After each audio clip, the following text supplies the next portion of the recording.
Então, galera, bom dia de novo, agora oficialmente. Muito prazer, meu nome é Maíra Pimentel. Estava brincando com o Edson quando eu cheguei.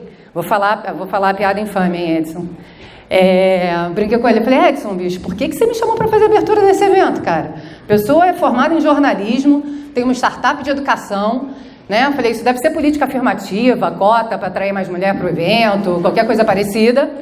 Já encontrei com algumas mulheres aqui que já falaram que estão felizes de ver o público feminino mais presente.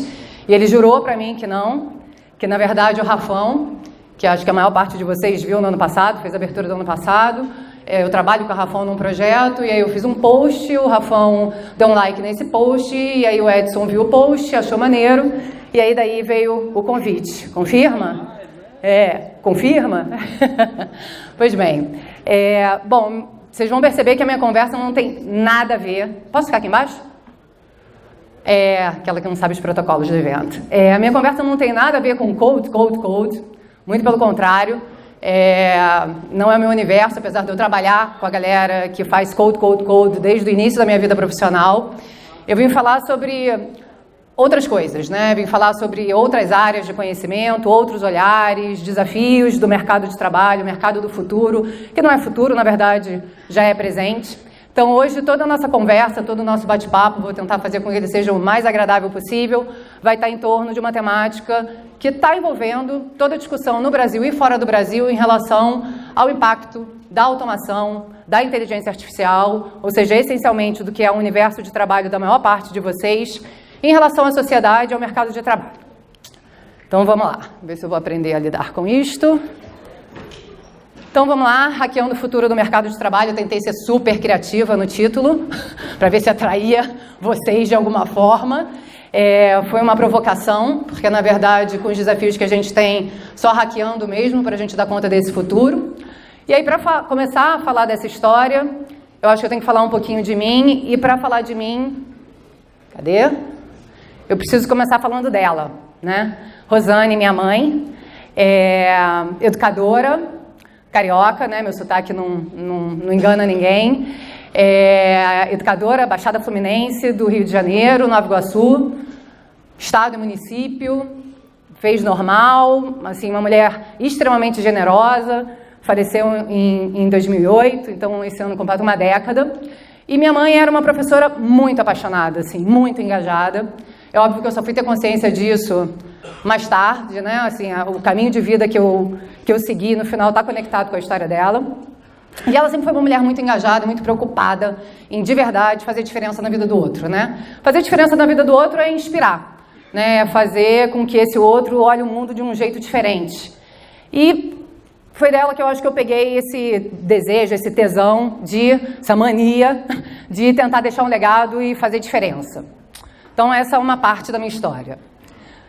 Tem esse moço aí, aqui à direita, aquele senhorzinho aqui de óculos, eu vou falar para vocês dele depois, que é o meu pai, que é o Wagner. Estão vendo esse banner aqui do lado, veterano gastronomia UFRJ?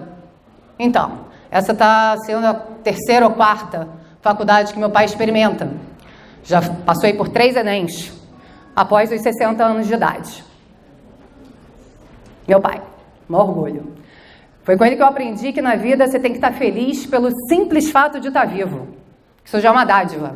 E que por isso a gente tem um compromisso, assim, moral e ético, de todo dia, quando a gente acorda, pensar o que a gente vai fazer de diferente. Um cara extremamente curioso, ele que me puxa para acampar, ele que me puxa para escalar, esse cara, Wagner. E ele, na vida profissional dele, técnico da IBM. Então, de certa forma, o universo da tecnologia e da educação sempre permearam a minha vida. Mais uma vez digo, só fui perceber isso já praticamente depois dos 30 e poucos anos, eu estou com 42. E isso fala muito sobre mim e sobre o caminho que eu fiz também dentro da minha trajetória profissional. E aí vem eu, no colo da minha mãe. Eu me formei em jornalismo, fiz comunicação social pela Federal Fluminense, lá no Rio, em Niterói. E naquela época eu escolhi fazer jornalismo porque eu tenho uma paixão, uma curiosidade por um bicho chamado nós, seres humanos. Eu gosto de gente. Gosto de lidar com gente, aprendo o tempo inteiro, com os erros e com os acertos. E eu achei, a minha hipótese na época, era que eu ia fazer jornalismo, que eu gostava de escrever. Tinha tido uma professora de literatura incrível no Pedro II, que foi onde eu estudei, escola pública federal. Eu acho que isso é um aspecto importante também, né? Minha vida inteira eu estudei em rede pública, municipal, depois federal, até a universidade também. E aí fui fazer jornalismo, mas me formei no final da década de 90. E no final da década de 90, 96, 97, foi exatamente a explosão da web comercial no Brasil. Né? Então, solta o flashback. Trabalhei no KD. Vocês lembram do KD? KD.com.br? Pois é. A pessoa não precisava nem ter falado a idade para já dizer que... vamos combinar, né? Já nasceu pós-década de 80, antes da década de 80, que eu falo que é difícil me relacionar. Bom, trabalhei no KD, trabalhei em várias agências que desenvolviam sites, né? Na época que as empresas estavam montando seus sites em HTML, fui fazer cursinho na Infinet de Dreamweaver. Sabe por quê? Porque apesar de ter feito jornalismo e aí ter caído nessa explosão de web comercial no Brasil, desenvolvendo conteúdo para web, eu lá atrás, pô, galera, 21 anos, 22 anos, eu tinha uma tal skill, uma tal habilidade de gerenciar pessoas, né? Liderar, ajudar a coordenar.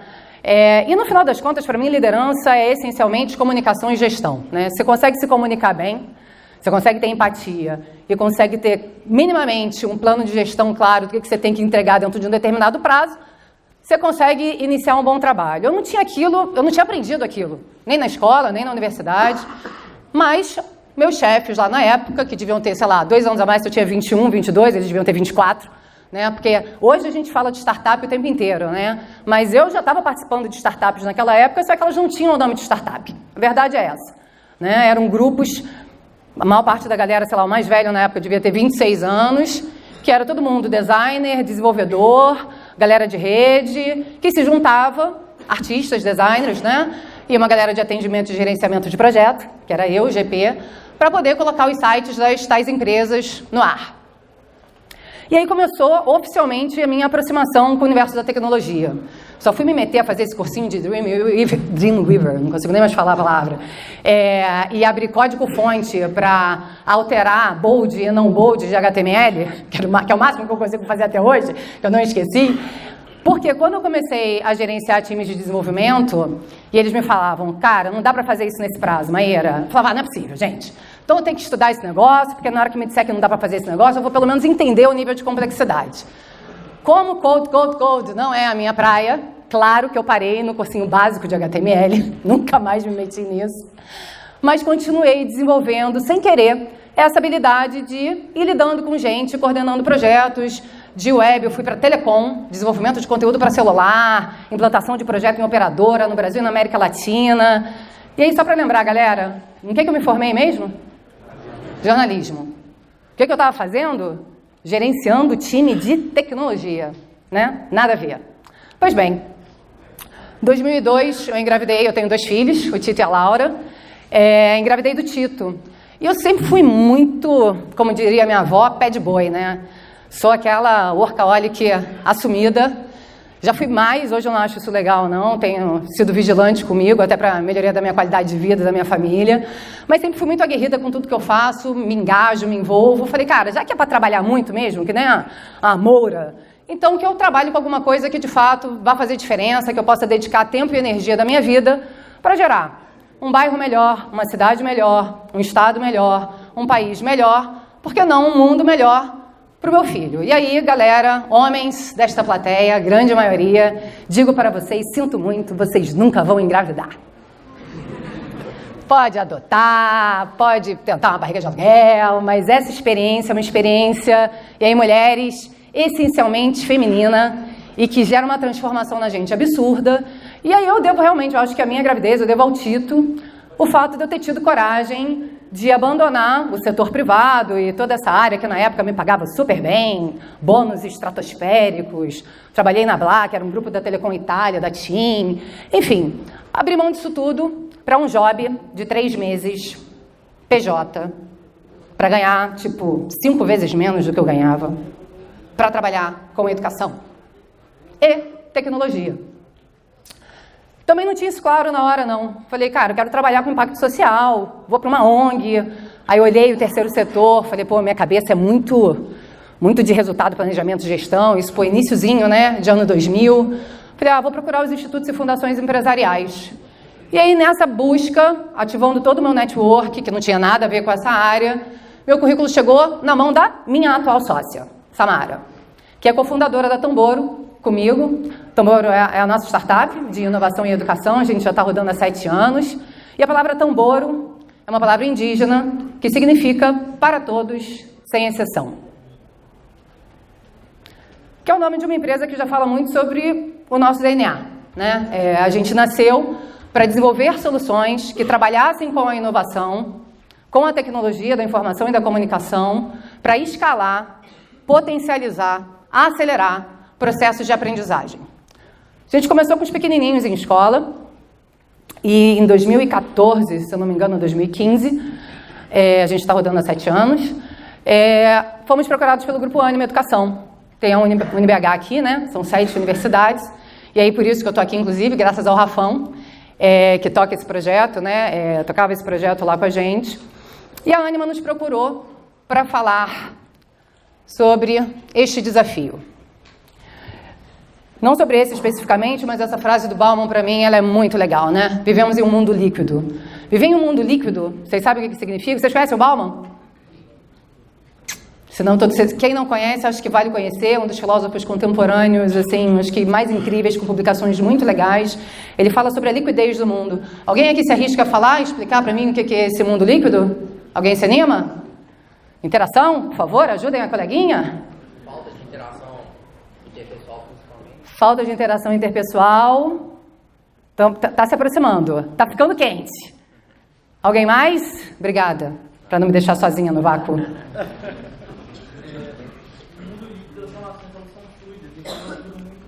Perfeito. Fez a ponte. Obrigada. Cadê? Eu nem vi quem falou. Levanta. Obrigada. Qual é o seu nome? Matheus. E você? Rui. Matheus e Rui. Obrigada.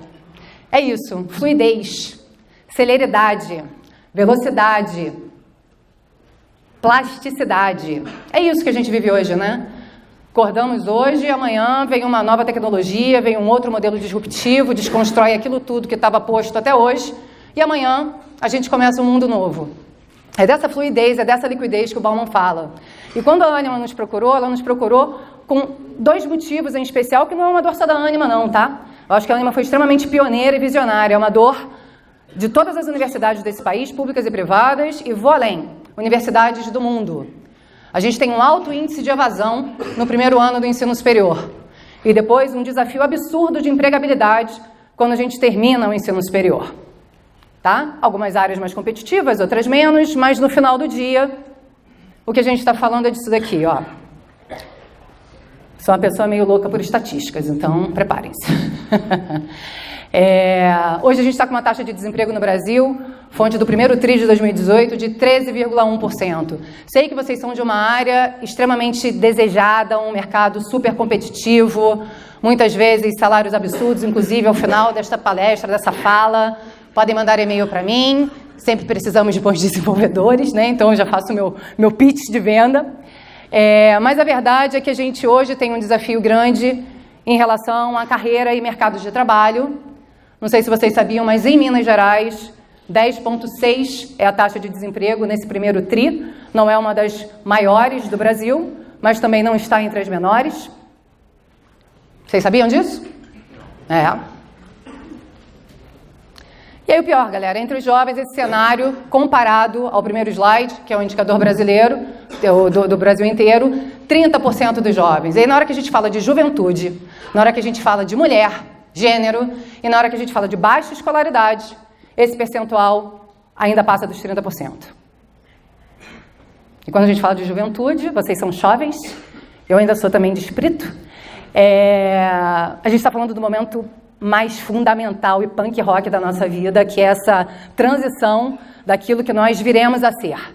E aí por isso que a Ânima nos procurou lá atrás, falou, cara, vocês desenvolveram uma metodologia de trabalhar com desenvolvimento e formação à distância, com gamificação, a galera se engaja, a parada é maneira. Então, como é que a gente faz para começar a trabalhar projeto de vida, identificação de propósito, porque a nossa hipótese é que essa galera chega no ensino superior sem ter clareza do que de fato eles vão encontrar, e por isso, um dos motivos, uma das variáveis, é o alto índice de evasão. A outra hipótese era que, não era outra hipótese, outro problema, era que quem conseguia chegar ao final do ensino superior, e só para vocês saberem, de cada 100 crianças que entram na escola, sabem quantas chegam no ensino superior? Chuta!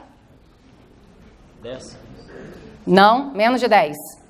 Mais de 2. Mais de 3. 5, 6. Para cada 100 crianças que entram na escola, 6 conseguem acessar o ensino superior. E isso porque nos últimos anos a gente tem tido um fomento, né? Eu brinco que a nossa geração fiéis, muitas vezes, primeiros alunos de uma família que consegue acessar o ensino superior. A gente está falando de um país extremamente desigual, que se a gente não olhar para essa base da pirâmide, esse abismo social vai continuar cada vez maior, né? Então, todos nós aqui temos o compromisso de todo dia acordar pensando o que a gente vai fazer diferente para mudar esse quadro. Esse é um compromisso nosso, dos CPFs que estão aqui, né? Como cidadãos. E é isso, galera.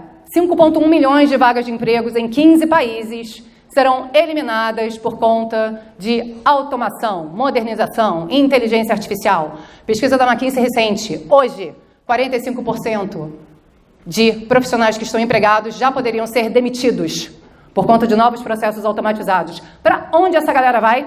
Aumentar aquelas taxas de desemprego que a gente falou lá no início? O que a gente faz para mudar esse negócio? Como é que a gente faz para mudar esse quadro? Como é que a gente prepara melhor essas pessoas? Né? Vocês aprenderam... Jaqueline conhece a Jaqueline de cedo. Jaqueline, você aprendeu na escola, na universidade, Jaque? Essas skills, essas habilidades que são tão importantes e que nenhuma máquina hoje ainda dá conta de fazer de forma sistêmica? Parte. Conseguiu ser avaliada para ver se você estava se desenvolvendo na sua habilidade de comunicação oral para poder, por exemplo, fazer a próxima palestra, que é a sua? Não. Então, pois bem, uma primeira provocação. 50% dos empregos que existem hoje deixarão de existir em 2030. Galera, 2030 é depois de amanhã. Tipo, amanhã. Só porque eu não quero ser tão alarmista. Está chegando, e está chegando muito rápido. E aí a provocação é: falta qualificação ou as exigências do mercado mudaram? Porque ao mesmo tempo que a gente está falando desses indicadores de desemprego, falta de qualificação mantém 50 mil vagas de emprego em aberto. Dados de 7 de janeiro desse ano. Então, né, para vocês que programam, têm um pensamento analítico, matemático, não faz sentido, né? Como é que eu posso ter um índice de desemprego desses e ter vaga em aberto? Então, eu acho que aqui a discussão não é essencialmente se a qualificação técnica está faltando. Faltam outras skills, faltam outras habilidades. E aí, para terminar de falar de dados tão angustiantes e começar a falar de um maravilhoso mundo novo, 80% dos profissionais de recursos humanos acham difícil atrair pessoas no setor, né, de deslocamentos e transporte. Então, em Spotify, enfim, o que não faltam são referências de modelos diferentes que estão surgindo por aí por conta exatamente dessa tecnologia que é escalável, que chega em lugares onde nunca ninguém chegou. E mais do que isso, exatamente por ser escalável, no Brasil, com as dimensões continentais que o nosso país tem, com a escala de habitantes que nós temos, ela se transforma numa ferramenta extremamente democrática. Claro, a gente hoje em dia tem Wi-Fi em tudo quanto é canto, nossos pacotes de dados são incríveis, só que não, a gente ainda tem uma série de desafios. Mas, cara, quando eu comecei a trabalhar com isso lá no início do ano 2000, galera, não tinha nem computador em escola. Hoje tem, funciona, nem todos. Internet, nada roda, tudo tem que ser offline. Mas já é muito melhor do que era há 18 anos atrás. E se a gente não começar a desenvolver novos conteúdos, novas metodologias, se a gente não começar a desenvolver essas novas habilidades, a gente não vai dar conta de acompanhar esses desafios que estão se colocando de forma cada vez mais objetiva e acelerada no cotidiano das nossas vidas. Se não tiver na vida de vocês, que são code, e que são desejados, profissionais desejados, né, dentro desse universo, dentro desse mercado de trabalho, o que está acontecendo com as pessoas que estão no nosso entorno? E para vocês também, são novos desafios, novos formatos e arranjos de trabalho. Não tenho a menor dúvida que vocês devem programar muito bem. Devem ser muito disputados pelo mercado de trabalho, se não são ainda, serão muito em breve. Mas e aí, galera? Será que daqui a 1 ano, 2 anos, os desafios não serão outros? Será que só programar e programar muito bem vai dar conta desse recado? Então vamos lá. Continuando nas minhas estatísticas. Vocês acompanham o Fórum Econômico Mundial? Os reportes do Fórum Econômico? Alguém? Ninguém? Então já valeu ter vindo aqui hoje para trazer essa referência para vocês. Fórum Econômico Mundial, uma série de pesquisas de tendência, publicações e evidências muito legais do que está acontecendo no curto, médio e longo prazo, né? Projeções de visão de futuro de mercado. E tem essa estatística, relatório, o nome desse relatório é Futuro do Trabalho, eles vão fazendo a cada, não sei se a cada 2 anos, mas esse dado é muito legal, do de 2016, né? 65% das crianças que estão entrando hoje na escola não têm a menor ideia do que vão encontrar daqui a cerca de 20 anos. Nem a gente, né? Estamos formando essa galera para isso? E aí a minha pergunta é, se o mundo mudou, por que a gente vai continuar fazendo a mesma coisa? Porque até onde eu sei, imagino que vocês também, a mesma estratégia leva a gente sempre para onde? Para o mesmo lugar. Então ou a gente muda, ou a gente rompe, ou a gente de fato começa a ser disruptivo no nosso dia a dia, isso é uma escolha nossa, não depende do professor, não depende do gestor, não depende do empregador, isso é uma escolha de cada um de vocês que está sentado aqui. O quão curioso, lembra do meu pai, que está aí no 3º Enem, agora fazendo gastronomia, já fez novas mídias, passou por ciências políticas, queria fazer cinema, o sonho dele era fazer cinema, aí minha mãe engravidou, ele teve que sair, enfim, né? Meu pai está com, eu estou com 42, meu pai fez 76, está com uma energia que até eu tenho inveja. Então vamos lá. Ainda, todos esses dados, galera, a maior parte deles, Fórum Econômico Mundial, tá? Se depois vocês quiserem buscar. Pelo menos 1/3 das habilidades exigidas no mercado de trabalho devem mudar até 2020.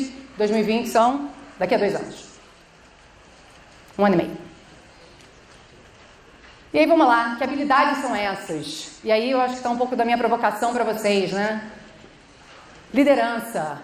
Em primeiro lugar, defina a liderança. Falei aqui um pouquinho mais cedo, né? Para mim, todos os problemas em toda a minha vida profissional, fazendo gestão, sendo líder e liderada, esbarraram ou em problema de comunicação. As pessoas não se falam, e quando se falam, eu falei A e você entendeu B. Então eu brinco que eu estabeleci a metodologia do double check, triple check. Eu falei isso. O que você entendeu? O que você entendeu? É um constrangimento. Vamos lá. É o double check, triple check. Eu falei isso. O que você entendeu que eu falei? Ah, mas eu não entendi que você falou aquilo. Não, eu não falei aquilo, não. Eu falei isso. Ah, você falou isso? Foi isso que eu falei. Ah, então tá bom. Então agora. Então tá bom. E registra, cara. Sistematiza. Custa nada, não. Gestão de conhecimento. Compartilhamento de informação. Hoje eu tô aqui, amanhã eu não tô. Então, liderança tem muito a ver com isso. E é uma das habilidades, né? Esse skill de liderança que debaixo desse guarda-chuva vem muita coisa. Adaptabilidade. O mundo está mudando rápido demais. Aquilo que a gente aprendeu já não dá conta. E aí tem um aspecto que normalmente, eu brinco que a gente aprende no amor ou na dor, né? Normalmente é dessa forma. Aprender mesmo, eu digo que a gente aprende na dor. E se tiver sorte, tem o amor ali para ajudar a cicatrizar. A gente não precisa aprender estas coisas na dor. Você não precisa aprender quebrando a cara num processo de liderança ou de gestão colaborativa de um time, perdendo o emprego, perdendo uma amizade, gerando estresse no ambiente de trabalho. Não tem necessidade disso. Tem metodologia, tem técnica, tem ferramenta. Isso se desenvolve. O conceito de soft skill, o conceito de habilidade, você não aprende porque você nasce com ela. Todos nós nascemos com essas skills. Algumas são mais desenvolvidas, outras menos. Então, o nosso desafio é fazer uma autorreflexão, um diagnóstico para identificar quais são esses nossos gaps, quais são as nossas lacunas em relação a essas habilidades que estão sendo apontadas por vários pesquisadores e estudiosos contemporâneos como as habilidades essenciais para 2020, para 2030. Comunicação. É isso que eu estou fazendo aqui. Inclusive, estou fazendo bem? Tá clara? Eu sou meio acelerada. Estou aqui, tipo... Segurando a onda para não falar tão rápido. Comunicação oral. Comunicação é tudo, galera. Desde a hora que você acorda e dá o bom dia, até a hora que você vai dormir. No contexto pessoal, no contexto profissional, no contexto social. Se a gente não se comunica bem, essa mensagem não chega. A minha brincadeira do double check, triple check é por isso. Nem sempre aquilo que a gente fala é entendido pelo outro. Nem sempre aquilo que a gente fala de um jeito cordial. Nem sempre o que a gente fala de um jeito conciso, correto. Tem técnica, tem método. Por que vai aprender isso na dor? Com feedback, eu chegando numa palestra e travando, entrevista de emprego, que na hora que vem a pergunta mais importante, né? Boca seca, você não sabe o que fazer. Comunicação foi por onde a Tamboro começou a explorar esse caminho. Por exemplo, desenvolvimento de trilhas, caminhos, onde a gente vai aos poucos, destravando etapas, desbloqueando conhecimentos e desenvolvendo, colocando mão na massa, porque você não vai desenvolver a sua habilidade de comunicação oral vendo vídeo. Vamos combinar? Então agora eu vou mandar muito bem na próxima apresentação que eu vou fazer, eu vou ver um vídeo incrível do TED que fala como apresentar bem. Bicho, essa é a primeira etapa. E depois, o que você faz? Você aprende a dirigir como? Lendo a apostila? Aprende a dirigir dirigindo? Como é que você vai desenvolver a sua habilidade de comunicação oral? Alguém? Falando, se apresentando, gravando um podcast e se ouvindo, gravando um vídeo e publicando, tendo galera dando feedback do teu vídeo, você se inspirando no vídeo do outro. Isso significa ampliação de repertório. Porque às vezes para um mesmo problema, para uma mesma situação, você jamais imaginaria lançar mão de usar, por exemplo, a foto da mãe, como eu usei, que é minha paixão, e você fala, pô, maneiro, tá aí. Uma próxima eu vou experimentar usar a foto da minha mãe. Ampliação de repertório, a gente não consegue, gente, é muita informação o tempo inteiro, cara. A gente não consegue dar conta de tudo. Então, na hora que você encontra um interlocutor que você reconhece, que você valida a experiência do cara e fala, pô, tá aí, esse cara eu vou seguir, eu vou acompanhar, o teu repertório está sendo ampliado.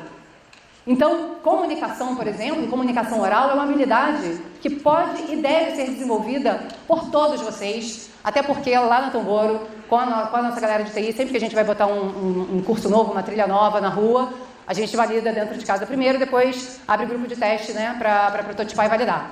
E a galera de TI, claro, colocamos para fazer a trilha de comunicação oral.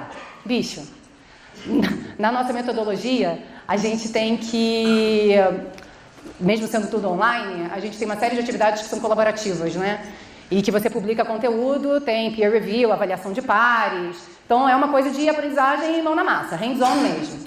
E aí o Brunão, gente boníssima, ele falou, cara, Maíra, você não tem noção da quantidade de vídeos que eu gravei para conseguir dar conta da atividade, conseguir destravar para a próxima etapa, porque como tem gamificação, tem toda uma lógica de você ir destravando os desafios, né? Ele falou, cara, eu gravei, sei lá, uns 15 vídeos, porque aí eu gravei o primeiro. Falei, não, essa roupa não estava legal, vou trocar de roupa.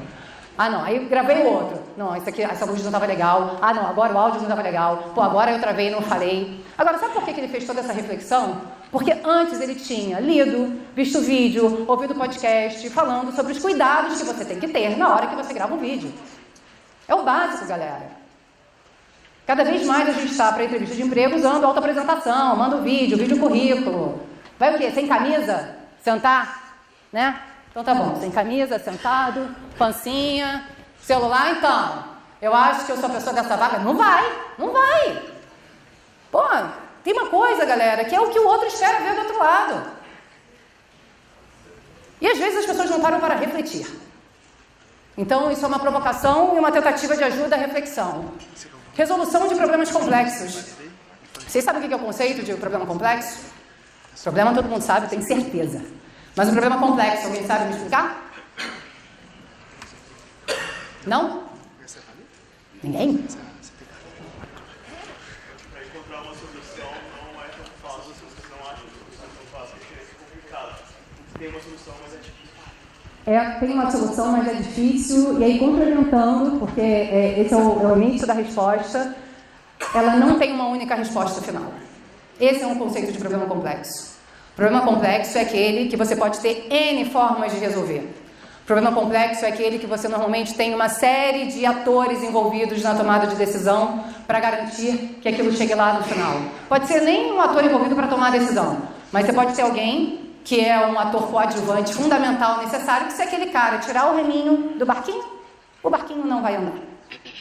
Isso é problema complexo. Existe metodologia e ferramenta para você desenvolver a habilidade de, diante de problemas complexos, você usar estratégias para conseguir chegar no que seria a melhor solução possível, dentre as muitas que poderiam existir. Então, um quebra-cabeças de 5.000 peças é um problema complexo?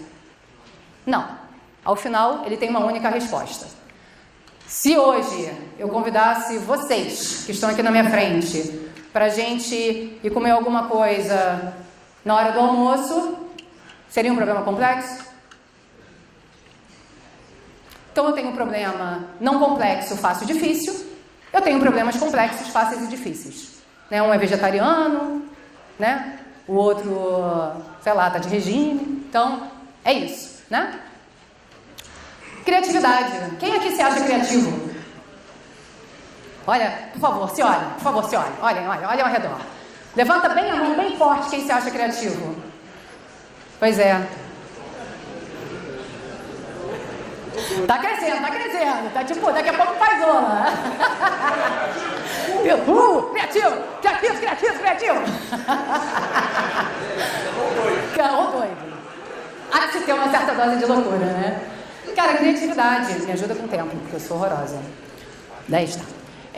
Criatividade, né? Desbloquear o pensamento criativo. Gente, eu passei a minha vida inteira não, porque já tem alguns anos que eu parei de reproduzir essa frase, falando que eu não era uma pessoa criativa. Não sou uma pessoa de operação. O negócio é realizar. Gosto de resolver problema, missão dada, missão cumprida. Sou uma pessoa criativa. Eu não sou uma pessoa criativa, galera. Missão dada, missão cumprida. Tem que ter uma criatividade, bicho. Convencer as pessoas, engajar as pessoas, antecipar os problemas. Isso tudo é criatividade. A gente pensa em criatividade como Einstein, Da Vinci, os grandes criativos, Steve Jobs, né? Não é isso que a gente pensa? Pô, essa galera é criativa. Não, galera, todos nós somos. Vamos desbloquear essa criatividade. Criatividade a gente usa o tempo todo dia, na hora que você escolhe botar esta blusa vermelha com esta calça jeans. Podia ter sido uma blusa preta. Concordam? Vamos começar a prestar atenção nas pequenas coisas. Tudo isso é processo criativo. E existem técnicas e formas de você desbloquear este pensamento criativo. E aí, galera que não levantou a mão, vamos fazer uma trilhazinha de criatividade. Porque essa é uma das habilidades ditas em 2015. Ela estava em 10º lugar, em 2020 ela já está em 3º lugar, como as top 10 da nossa playlist de habilidades do século XXI. Se reconhecem nelas? 2020, hein, galera? Daqui a 2 anos. E aí, code. Soluções de problemas complexos. Quem? Quem levanta a mão? Dou-lhe uma. Opa, 1. Dou-lhe 2. 2, 3. Opa. Segunda, pensamento crítico. E aí, quem? Ó, já cresceu um pouquinho, mais. Criatividade, de novo.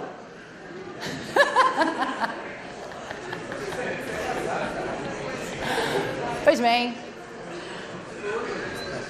Isso aqui, galera, vou deixar isso lá parado nesse slide um pouquinho, para vocês gravarem bem, verem a fonte.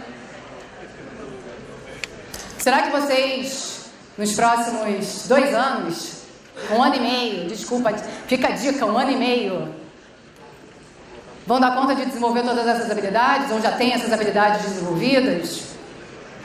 E é impossível? Dá para correr atrás? 1000 referências incríveis na web, 1000 mocks, 1000 cursos online abertos, gratuitos. Bicho, depende de cada um de nós, cara.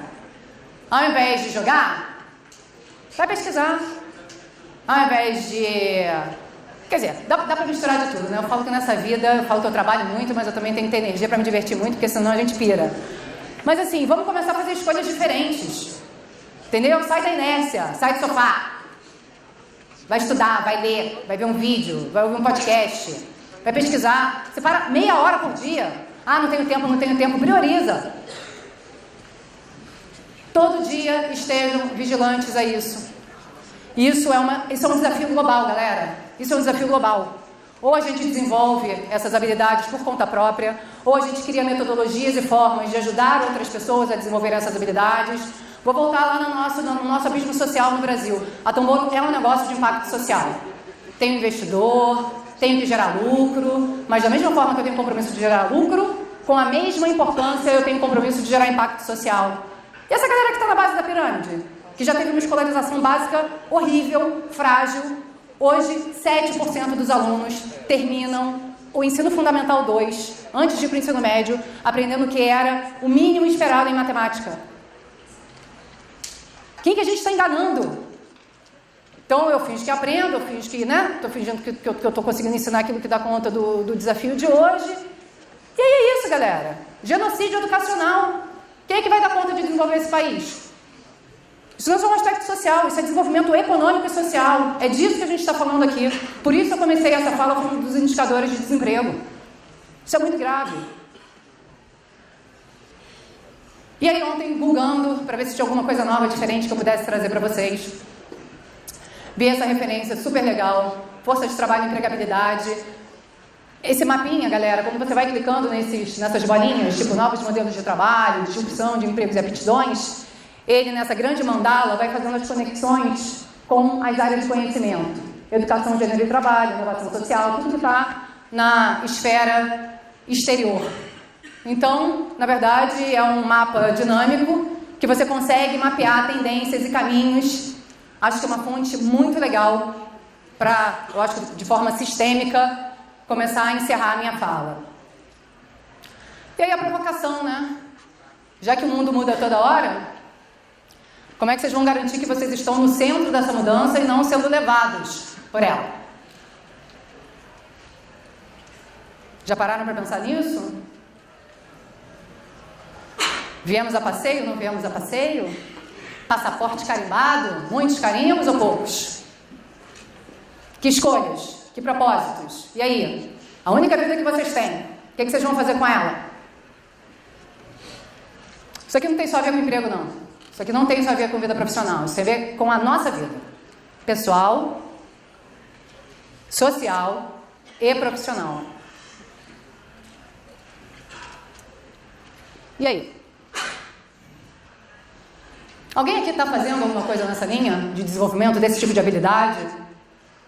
Você? Tá? Algum curso? O que você está fazendo?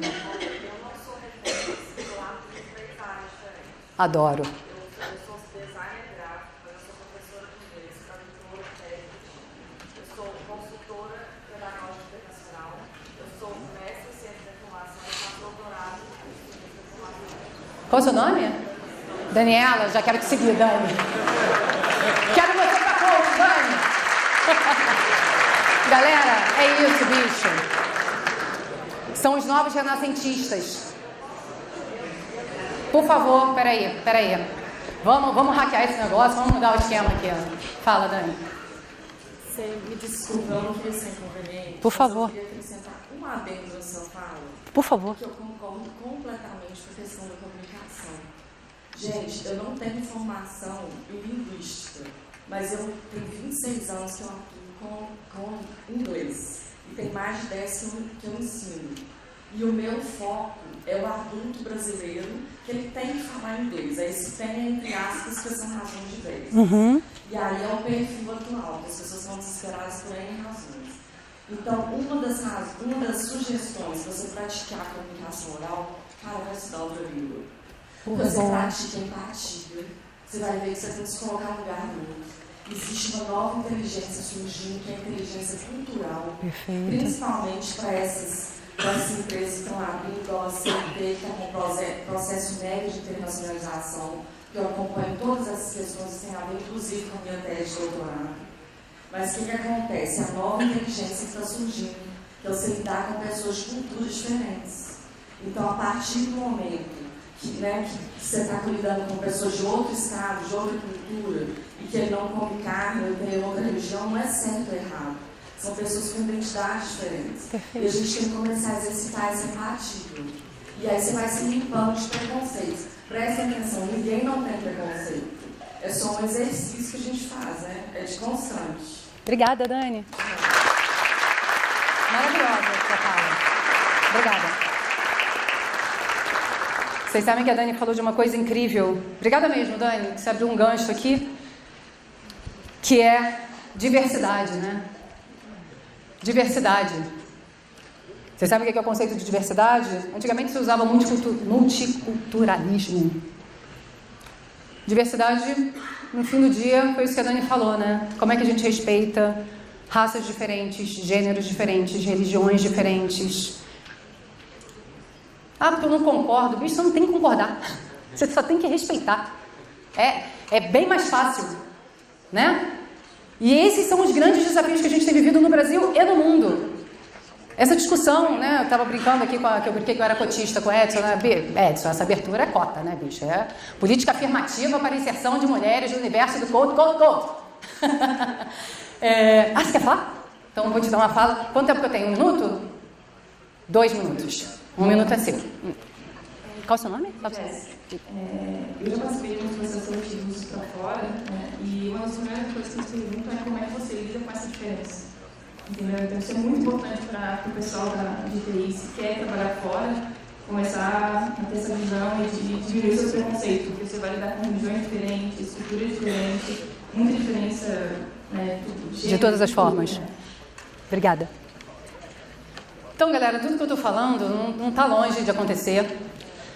Muito pelo contrário, já está acontecendo. Acho que tem uma série de estratégias para tentar mitigar, né, esse impacto absurdo do que todo esse processo acelerado de inserção de novas tecnologias, de modelos disruptivos, estão fazendo a gente... Se vocês pararem para pensar, cara, assim, eu sou de uma época, galera, que não tinha internet.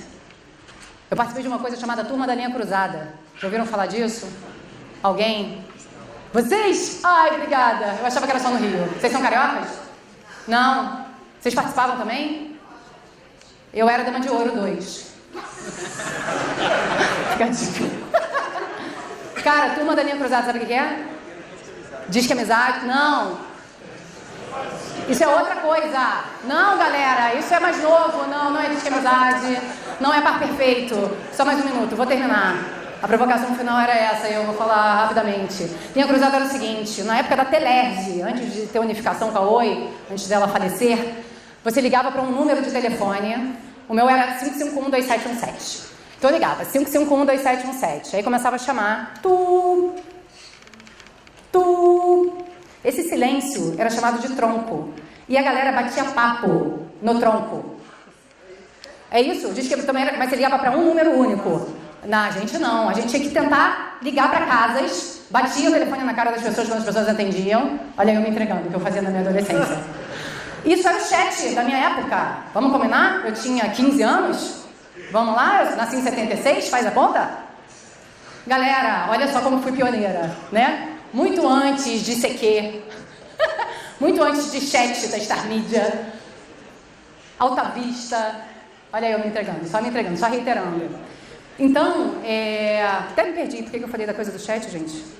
Desviei, lembrei acho que era pela questão da comunicação, mas enfim, realmente perdi a linha de raciocínio de eu ter falado da Turma da Linha Cruzada, mas o resumo da história que eu queria deixar como mensagem para vocês é que a questão da habilidade de comunicação, a questão da resolução do problema complexo, do desbloqueio do pensamento criativo, da diversidade, da identidade, porque não adianta dar conta disso tudo se você não se conhecer bem e entender o que te dá tesão de fazer. Porque quando você descobre isso, é irreversível. E aí a minha provocação é o que te mobiliza. E aí a brincadeira era essa, se vocês iam ficar querendo atrás de resolver bug, ou criar soluções que de fato vão mudar, no mínimo, a vida de vocês. Que nesse momento é a coisa mais importante que existe. E para encerrar, galera, esse senhorzinho aqui de óculos é meu avô, pai do meu pai. E eu acho que se explica um pouco dessa coisa da genética. A última festa de aniversário dele foi a 100-1, ele faleceu com 99 anos, 2 anos atrás. E o meu avô, já praticamente cego, um dia pediu para o meu pai para aprender a mexer no computador, porque ele precisava produzir, para não esquecer. E é assim que eu me despeço de vocês. Muito obrigada.